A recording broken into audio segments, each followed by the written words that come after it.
ಮಾಡುತ್ತೆ, ಅವಾಗ ನಮ್ಮ ತಂದೆ ಆಲ್ಸೋ ಗ್ರೇಟ್ ಅನ್ಸುತ್ತೆ. ಏನಕ್ಕೆ ನಮ್ಮ ತಂದೆ ಗ್ರೇಟ್ ಅಂದ್ರೆ, ಏನಾದ್ರು ಒಂದು ಹೋಟೆಲ್ ಕರ್ಕೊಂಡು ಹೋದ್ರೆ, ಯಾವ್ದಾದ್ರು ಒಂದು ಹೋಟೆಲ್ ಕರ್ಕೊಂಡು ಹೋದ್ರೆ ತಂದೆ ಏನ್ ಮಾಡ್ತಾರೆ, ನನ್ಗೆ ಇಡ್ಲಿ ಸಾಂಬಾರ್ ಸಾಕು ಅಂತಾರೆ. ಮಕ್ಳಿಗೆ ನೀವು ಏನ್ ಬೇಕೋ ಅದು ತಗೋ ಅಂತಾರೆ. ನನ್ಗೆ ಯಾಕೋ ತಲೆನೋವು, ನನ್ಗೆ ಯಾಕೋ ಹೊಟ್ಟೆ ನೋವು ಅಂತಾರೆ. ಏನ್ ತಲೆನೋವು ಹೊಟ್ಟೆ ನೋವು ಕಾನ್ಸೆಪ್ಟ್ ಅಲ್ಲ, ನನ್ನ ಮಕ್ಳಿಗಾಗ್ಲಿ ಆಮೇಲೆ ಬೇಕಾದ್ರೆ ನಾನು ತಿನ್ನೋಣ ಅಂತ. ಸೊ ಈ ತರ ಡೆಡಿಕೇಶನ್ ಇರುತ್ತೆ ಫಾದರ್ದು. So when it comes to ಮಕ್ಕಳು ಅಂತ ಬಂದಾಗ, ಆಸ್ ಎ LIC ಅನಾಲಿಸಿಸ್ ಮಾಡಿದಾಗ ಗೌರ್ಮೆಂಟ್ ಆಫ್ ಇಂಡಿಯಾ ಒಂದು ಪ್ರಾಜೆಕ್ಟ್ ನ ತಂದಿದೆ, ಭೀಮಾ ಸ್ಕೂಲ್ ಅಂತ. ಈ Bima school activity central government of India project. LIC administrator ನಾವು ಇಲ್ಲಿ LIC ಏಜೆಂಟ್ಸ್ ತರ ಪ್ರಾಡಕ್ಟ್ ನ ಪ್ರಮೋಟ್ ಮಾಡಲ್ಲ. ಮಕ್ಕಳು ಹೈಯರ್ ಎಜುಕೇಶನ್ಗೆ ಯಾವ್ದು ಸೂಟ್ ಆಗುತ್ತೆ ಅದನ್ನ ಮಾತಾಡ್ತೀವಿ. ಸೊ ಮಕ್ಕಳು ಹೈಯರ್ ಎಜುಕೇಶನ್ ಅಂತ ಬಂದಾಗ 52% of the people they R not giving higher education. ಮಕ್ಕಳು ಹೈಯರ್ ಎಜುಕೇಶನ್ ಕೊಡ್ತಾ ಇಲ್ಲ. ಯಾವ್ದು ಕಾಲೇಜಲ್ಲಿ ಏನ್ ಸಿಗುತ್ತೆ ಅದನ್ನ ಓದಿಸ್ತಾ ಇದಾರೆ. ಸೊ ಅದಕ್ಕೋಸ್ಕರ ಅನಾಲಿಸಿಸ್ ಅಂತ ಮಾಡಿದಾಗ ನಾನು ಫಸ್ಟ್ ನಿಮ್ಗೆ ಹೇಳಿದೆ, ಅಲ್ಲಿ 48% of the people they are going for education loan. ಮಕ್ಳಿಗೆ ಓದಕ್ಕೆ ಅಂತ ಆಸೆ, but when it comes to ಓದಿಸ್ಬೇಕು ಅಂದಾಗ ಎಜುಕೇಶನ್ ಲೋನ್.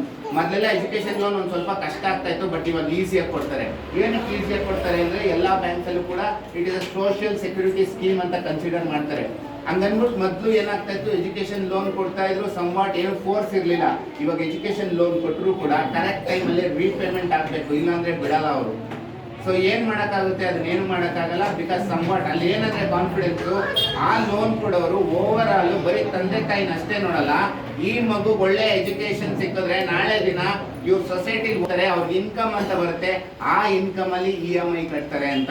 ನಾಳೆ ದಿನ ನಮ್ಮ ಮಕ್ಕಳು ಹೈಯರ್ ಎಜುಕೇಶನ್ಗೋಸ್ಕರ ಲೋನ್ ತಗೊಂಡು EMI ಕಟ್ಟೋದ್ರ ಬದಲು ಇವಾಗ ಅಲ್ಲೇನು EMI ಕಟ್ತೀರಾ 20% ಅಷ್ಟು ಕಟ್ಟಿದ್ರೆ ಸಾಕು, ನಿಮ್ಮ ಮಕ್ಕಳು ಹೈಯರ್ ಎಜುಕೇಶನ್ ನೀವು ಸೆಕ್ಯೂರ್ ಮಾಡಬಹುದು. ಈಗ ಮಕ್ಕಳು ಹೈಯರ್ ಎಜುಕೇಶನ್ ಓಕೆ ಮಾತಾಡ್ತಾ ಇದ್ವಿ. ಏನಕ್ಕೆ ಭೀಮಾ ಸ್ಕೂಲಲ್ಲಿ LIC ಮಾಡಿಸ್ಬೇಕಂದ್ರೆ, ನಮ್ಮ ಮಕ್ಕಳು ನಮ್ಗೇನ್ ಕನ್ಸು ಅಂದ್ರೆ, ನಾವಿದ್ರು ಇಲ್ಲದೆ ಇದ್ರು ನಮ್ಮ ಮಕ್ಳು ಒಳ್ಳೆ ಎಜುಕೇಶನ್ ಸಿಗ್ಬೇಕು ಅಂತ. ಕರೆಕ್ಟಾ? ಎಲ್ಲರಿಗೂ ಏನ್ ಕಾನ್ಸೆಪ್ಟ್, ಯಾರಿಗೂ ಕೂಡ ಫಿಯರ್ ಆಫ್ ಡೆತ್ ಇರುತ್ತೆ, ನನ್ಗೆ ಯಾವತ್ತು ಸಾವು ಬರುತ್ತೋ ಅಂತ. ಬಟ್ ಯಾರು ಕೂಡ ಈಗ ಡೇಟ್ ಆಫ್ ಡೆತ್ ಅನ್ನ ನಮ್ಗೆ ಗೊತ್ತಿದ್ರೆ ಎಲ್ಲರೂ ಕೂಡ ಇನ್ಶೂರೆನ್ಸ್ ಮಾಡ್ಬಿಡೋರು. ಫಿಯರ್ ಆಫ್ ಡೆತ್ ಹೋಗ್ಬೇಕಂದ್ರೆ ಒಂದೇ ರೀಸನ್, ಇನ್ಶೂರೆನ್ಸ್. ನಾವಿದ್ರು ಇಲ್ಲದೆ ಇದ್ರು ಮಕ್ಕಳು ಎಜುಕೇಶನ್ ಸೇಫ್ ಗಾರ್ಡ್ ಆಗಬೇಕು, ಪ್ರೊಟೆಕ್ಟ್ ಆಗ್ಬೇಕಂದ್ರೆ ನಮ್ಮ ಮಕ್ಕಳಿಗೆ ಬ್ಯಾಕಪ್ ಮಾಡಬೇಕು. ಬ್ಯಾಕಪ್ ಅಂದ್ರೆ ನಮ್ಮ LIC ಅದಕ್ಕೆ ಸೂಟ್ ಆಗಂತ ಪ್ಲಾನ್ಸ್ ಅಂದ್ರೆ, ನೀವು ನಿಮ್ಮ ಮಗುಗೆ ಇವಾಗಲೇ ಒಂದು ಡಿಸಿಷನ್ ತಗೊಂಡು ಒಂದು ಮಾಡಿದ್ರೆ ಏನಾಗುತ್ತೆ, ಮಗುಗೆ ಪಾಲಿಸಿ ತಗೊಂತೀರಾ, ಮಗುಗೆ 18 ವರ್ಷ ಆದಾಗ ಅಥವಾ 21 ವರ್ಷ ಆದಾಗ ಲಂಸಮ್ ಅಮೌಂಟ್ ಬರುತ್ತೆ. ಅದರಿಂದ ನಿಮ್ಮ ಮಕ್ಳಿಗೆ ಹೈಯರ್ ಎಜುಕೇಶನ್ ಕೊಡಿಸ್ಬೋದು. ಸರ್ ನನಗೆ ತುಂಬಾ ಕಟ್ಟಕ್ಕಾಗಲ್ಲ ಅಂದ್ರೂ ಪರವಾಗಿಲ್ಲ, ನಿಮ್ಮ ಕೈಲಿ ಎಷ್ಟು ಕಟ್ಟಕ್ಕಾಗುತ್ತೆ. ಎಷ್ಟು ಅನ್ಸತಿ ಪೇರೆಂಟ್ಸ್ ಹತ್ರ ನಾವು ಮಾತಾಡಕ್ ಹೋದಾಗ ನಮಗ್ ಬರ್ತಾ ಇರೋದು ಫ್ಯಾಮಿಲಿ ರನ್ ಮಾಡಕ್ಕೆ ಕಷ್ಟ, ಸೇವಿಂಗ್ಸ್ ಆಗಲ್ಲ ಅಂತಾರೆ.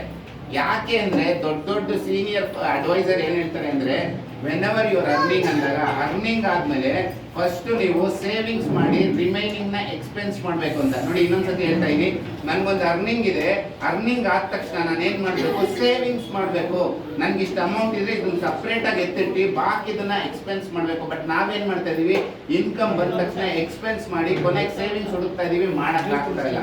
ನೋಡಿ ವೆರಿ ಇಂಪಾರ್ಟೆಂಟ್. ನೀವು ಇದನ್ನ ಕ್ಲೀನ್ ಆಗಿ ಲಿಂಕ್ ಮಾಡಿದ್ರೆ, US ಅಂತ ಕರಿತೀವಿ, ಇಂಡಿಯಾ ಅಂತ ಕರಿತೀವಿ, they are facing fiscal deficit. Fiscal deficit ಅಂದ್ರೆ ನನಗೆ ಬರ್ತಾ ಇರೋ ಇನ್ಕಮ್ ಗಿಂತ ಎಕ್ಸ್ಪೆನ್ಸಸ್ ಜಾಸ್ತಿ.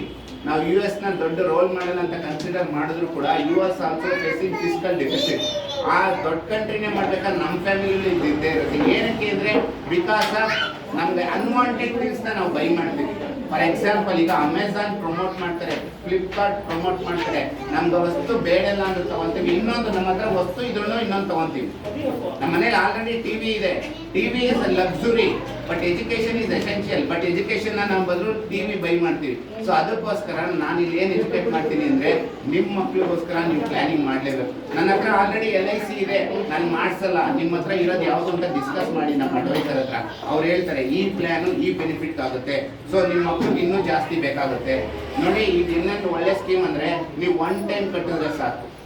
ನನಗೆ ವರ್ಷ ಕಟ್ಟಕ್ಕಾಗಲ್ಲ, ನನ್ನ ಹತ್ರ FD ಇದೆ ಅಲ್ಲಿದೆ ಅಂದಾಗ ನೀವು ಅದನ್ನು ಕೂಡ ಮಕ್ಳ ಹೆಸರಲ್ಲಿ ನೀವು ಇನ್ವೆಸ್ಟ್ ಮಾಡ್ಬೋದು.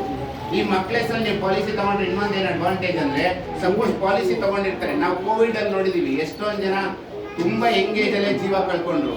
ಅವ್ರ ಜೀವ ಕಳ್ಕೊಂಡ್ರು, ಬಟ್ ಅವ್ರ ಫ್ಯಾಮಿಲಿನೂ ಕೂಡ ಬದುಕಿದ್ರು ಕೂಡ ಸರ್ವೈವ್ ಆಗಕ್ಕೆ ಆಗ್ತಾ ಇಲ್ಲ. ಬಿಕಾಸ್ ಆ ವ್ಯಕ್ತಿ ಮೇಲೆ ಫುಲ್ ಡಿಪೆಂಡೆನ್ಸಿ ಇತ್ತು ಫ್ಯಾಮಿಲಿ. ಯಾವ ವ್ಯಕ್ತಿ ಮೇಲೆ ಫ್ಯಾಮಿಲಿ ಡಿಪೆಂಡೆನ್ಸಿ ಇರುತ್ತೆ, ರಿಸ್ಕ್ ಟ್ರಾನ್ಸ್ಫರ್ ಅಂತ ಕರಿತೀವಿ. ರಿಸ್ಕ್ ಟ್ರಾನ್ಸ್ಫರ್ ಅಂದ್ರೆ ಅದು LIC ಮಾತ್ರ ಸಾಧ್ಯ. ನಾನು ಅರ್ನ್ ಮಾಡ್ತಾ ಇದ್ದೀನಿ, ನನ್ನ ಹತ್ರ 10 ಲಕ್ಷ ಇನ್ಶೂರೆನ್ಸ್ ಇದೆ ಅಂದಾಗ ನಾಳೆ ಏನಾದ್ರು ಹೆಚ್ಚು ಕಮ್ಮಿ ಅಂದ್ರೆ ನನ್ನ ಫ್ಯಾಮಿಲಿಗೆ 10 ಲಕ್ಷ ಬರುತ್ತೆ. ಇಲ್ಲಿ ಇನ್ನೊಂದು ಮೇನ್ ಕಾನ್ಸೆಪ್ಟ್ ಅಂದ್ರೆ ಅಡಿಕ್ವೇಟ್ ಇನ್ಶೂರೆನ್ಸ್ ಅಂತ ಕರಿತೀವಿ. ಒಬ್ಬ ವ್ಯಕ್ತಿ ನನ್ನ ಹತ್ರ 5 ಲಕ್ಷ ಇನ್ಶೂರೆನ್ಸ್ ಅಂತ ತಂದ್ರೆ ನಿನಗೆ ಅದು ಸಾಕ ಅನ್ನೋದನ್ನ ನಾವು ಜಡ್ಜ್ ಮಾಡ್ತೀವಿ. ಇದಕ್ಕೆ ಸಪರೇಟ್ ಟೆಕ್ನಿಕಲ್ ಆಸ್ಪೆಕ್ಟ್ಸ್ ಎಲ್ಲ ಇದೆ, ಅದನ್ನೆಲ್ಲ ನಿಮ್ಗೆ ಡಿಸ್ಕಸ್ ಮಾಡ್ತಾರೆ. ಯಾಕಂದ್ರೆ ಇವತ್ತು ಪೇರೆಂಟ್ಸ್ ಡ್ರಾಯಿಂಗ್ ಆಕ್ಟಿವಿಟಿಗೆ ಬಂದು ನಾವು ಜಾಸ್ತಿ ನಿಮ್ಗೆ ಇದು ಮಾಡಕ್ ಹೋದ್ರೆ ಅದು ನಮ್ಗೆ ಇಷ್ಟ ಆಗಲ್ಲ, ನಿಮ್ಗೆ ಇಷ್ಟ ಆಗುತ್ತೋ ಇಲ್ವೋ. ನಮ್ಮ ಮೇನ್ ಪರ್ಪಸ್ ಏನು, ಡ್ರಾಯಿಂಗ್ ಕಾಂಪಿಟೇಷನ್ ಮಕ್ಕಳು ಯಾವ ಸ್ಕಿಲ್ ಇದೆ ಅಂತ ಐಡೆಂಟಿಫೈ ಮಾಡಿ ನಾಳೆ ದಿನ ಮಗು ಎಜುಕೇಶನ್ಗೆ ನೀವು ಸೆಕ್ಯೂರ್ ಮಾಡಬೇಕು. ಇವತ್ತು ನನ್ನ ಮಗ ಅಜಯ್ ನಾಳೆ ದಿನ ಡಾಕ್ಟರ್ ಆಗ್ಬಿಟ್ಟು ಒಂದು 250 ಜನ ಪೇಷಂಟ್ಸ್ಗೆ ಫ್ರೀ